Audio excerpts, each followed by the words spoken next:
Oh, hi, I didn't see you there. I'm sorry. I'm just over here being studious and whatnot. What can I do for you? Oh, you'd like to learn more about kettlebells, huh? I think I could help with that. But before we hop into today's video, I'd like you to watch one that I've done in the past about the 5 most important beginner kettlebell exercises. These are prerequisites for today's video. If you get these down, today goes a whole lot better. If you jump right into today's video, it might get a little more difficult than you'd like it to be. First, before I hop into the exercises we're going to go over today, I want to give a little bit of a kettlebell preface here. I'm not going to spend my time trying to sell you on kettlebells. If you clicked on this video, you're probably interested in them. Today, I'm going to show you 4 of my favorite exercises, ones that I would call the Olympic-based or the foundational strength, power, muscle building exercises with kettlebells. And all of them can be done with 1 kettlebell or 2 kettlebells. Either way, it's a great challenge for you. One last thing before we hop into the demonstrations. If you stick around to the end of the video, I'm going to show you the rep scheme and the set scheme that I've been doing with kettlebell training to help me build more muscle, build more endurance, and burn more fat. So if you like the thought of that, stick around to the end. All right, let's hop into exercise number 1. The first exercise is the kettlebell clean. I did go over this in that first video, and it's very similar, but now with 2 kettlebells, there are some slight changes I might make. After I demonstrate this exercise and explain it, I'm going to show you a few more variations you can do that are kettlebell cleans, but not your standard kettlebell clean. Right now, here's your standard kettlebell clean. I've broken the exercise down into 3 steps. Step number 1 is squat hinge. Step number 2 is belt path. And step number 3 is wrist rotation. One last thing right before I demo, it's going to make all these exercises make a lot more sense. The direction of movement is upward, not forward. When you do a kettlebell swing, you're not sending that weight forward, you are producing a force upward. Oftentimes people's arms go out straight. It's not necessarily wrong, but you do benefit if you understand that the force you're producing is actually upward. So when I do my swing with a single kettlebell, I might bend my elbows a little bit and keep the weight a little bit closer to my body so I can understand the force I'm doing is upward and not forward. Keep that in mind when I demo this next part. So step number 1 is a squat hinge, and this is very intertwined with step number 2, which is the belt path. The belt path is closer to a straight line than it is for a swing. You're not necessarily going backward and forward, again, because the force production is upward. I like the direction of movement to be closer to a straight line. It will not be a perfect straight line, it should not be, but it is much straighter than you might have for a swing, depending on how you do your swings. So this explains why it has to be a squat hinge and not a complete hinge, because a complete hinge, I might do a little bit less knee flexion, I might focus more on moving my hips backward. This one, you might move a little bit more downward than backward at the hip. Your knees have to flex a little bit more. Before I put those 2 pieces together, I want to remind you of step C, which is wrist rotation. From the first video, we have thumb backwards, thumb upwards, thumb to chest.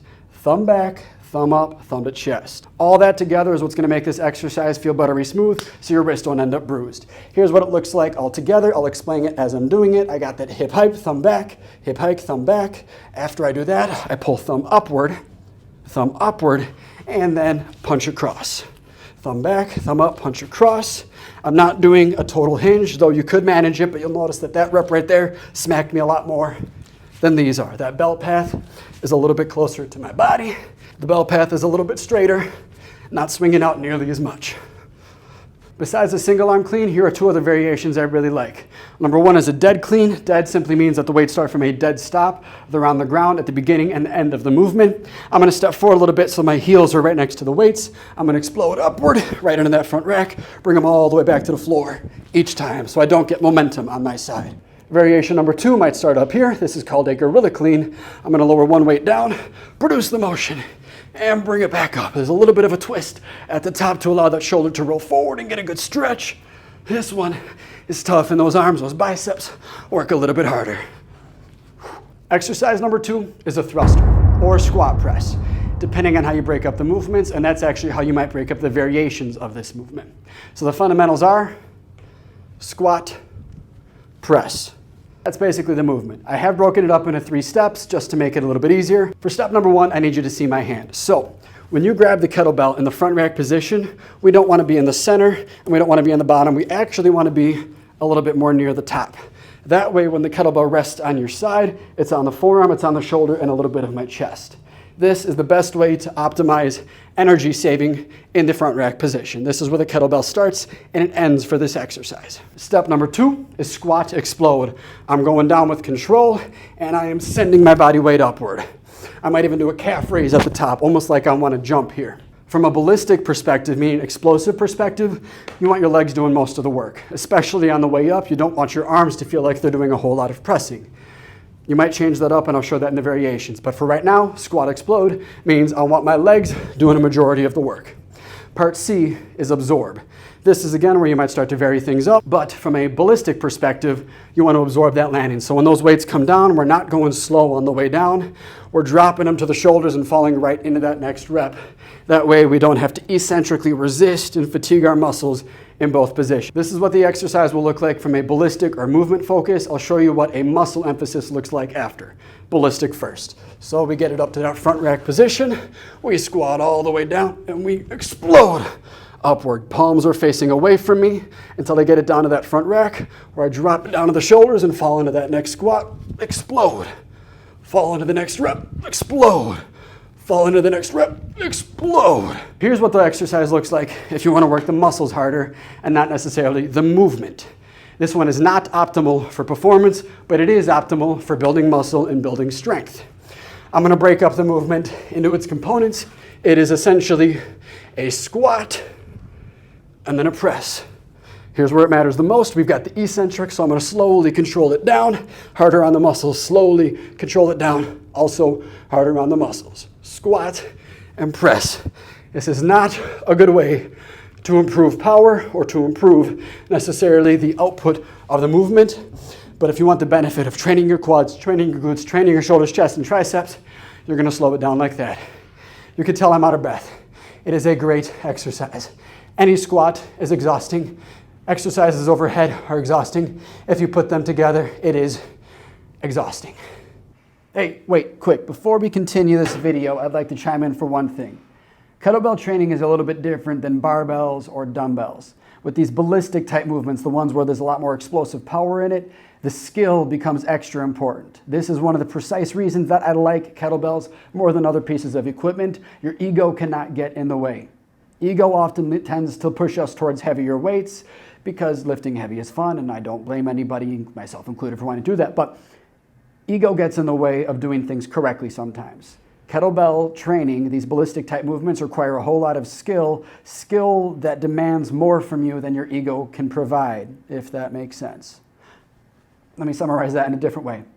You can't do the heavy weights until you can do the exercise really, really well. So do these exercises really, really well, and the heavy weights follow. Exercise number 3 is called a cluster. It is the combination of the clean and the thruster. Cluster. I'm not going to waste our time breaking down this exercise for you. Ultimately, it's the 3 steps from the clean, the 3 steps from the thruster. Do those in a sequence. Here's what it looks like. You've got clean, thruster,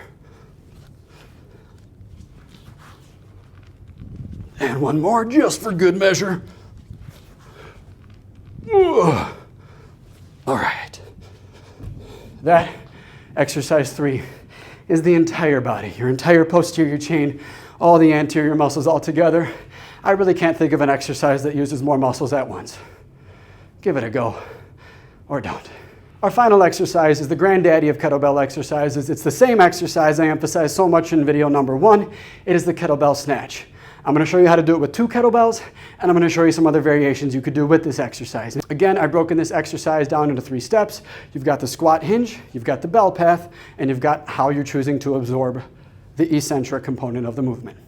Squat hinge, same as before. Bell path, also same as before, but a reminder that if you were to break down the kettlebell snatch into 2 movements, it might be the kettlebell high pull plus a punch. At no point should the weight be smacking the wrist. With the momentum from the high pull into that punch, the bell should not do that. Here's how the full kettlebell snatch looks like with 2 kettlebells.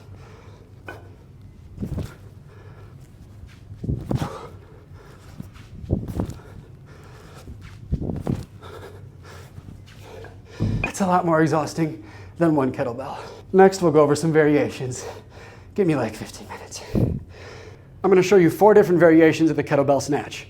As I said, this is a really fun exercise and it feels really good to be strong with. So exercise number 1 is a great way to start pushing heavier weights when the eccentric is too hard. It is difficult to drop the weight down and hold on. That really requires a lot of grip strength and a lot of control throughout your entire body. So you can take away that component and focus just on the concentric if you do all the way up, bring it down to the front rack, then drop down and repeat. Because again, this part right here is actually the hardest part. Variation number 2 we'll call a swing snatch. This one involves a little bit more momentum. You're not stopping between reps. I'm gonna go down right into the next rep. Swing, next rep. Variation number 3 is called the hang snatch. There's gonna be a pause at the bottom, but I'm not gonna touch the ground. The exercise removes the momentum and I have to stop right here and explode upward. That one's hard. Stop in the hang, explode upward. And the final exercise is the dead snatch, similar to the dead clean. It's the last one I'm demoing. I got nothing left to give. I'm gonna set myself up with the kettlebell somewhat near my heels. That way I can get to a good squat hinge position. And from here, the position is a high pull with a punch. I gotta explode everything from the floor. That one is about as tough as a kettlebell snatch can get. I got nothing left. Tapping out. Well, there you have it. 4 great kettlebell exercises that can be the foundation of your kettlebell training or the foundation of a program. So much so that I've actually created a program that revolves around these 4 exercises. If you're interested in that training program, this is one that I'm actually doing right now. Comment below and I'll get this program sent to you. Oh yeah, I said I was going to tell you a rep scheme, didn't I? Here's the rep scheme. 24, 18, 12, and 6. Here's the thing. If you want to build muscle and you want to build strength, there's different rep ranges to train in. If you want to build endurance, there's different rep ranges to train in. Ultimately, the main thing when you want to build muscle is training near muscular failure. And we know that between 6 and 36 reps can be very effective for building muscle, equally effective for building muscle if you train until muscle failure. But there is other physiological adaptations and value to training at different rep ranges. So if you want to get more of the endurance, you're going to stick to that 18 and 24. If you want to emphasize strength gains a little bit more, you might be down near that 12 and 6. Why not do all the above? 24, 18, 12, 6. Make sure you pick a weight that challenges you, maybe to the point of muscle failure. 24 can feel like cardio, so your lungs might tell you to stop before your muscles do. Give it a go.